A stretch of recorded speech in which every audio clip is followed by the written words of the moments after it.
दो दे पूजा कर छो भोर हरिया में गणेश बा के तू दर्शन दो दे पूजा कर छो भोर हरिया में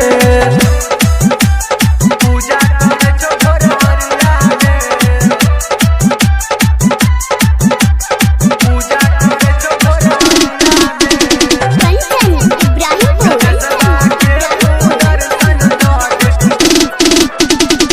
राइटर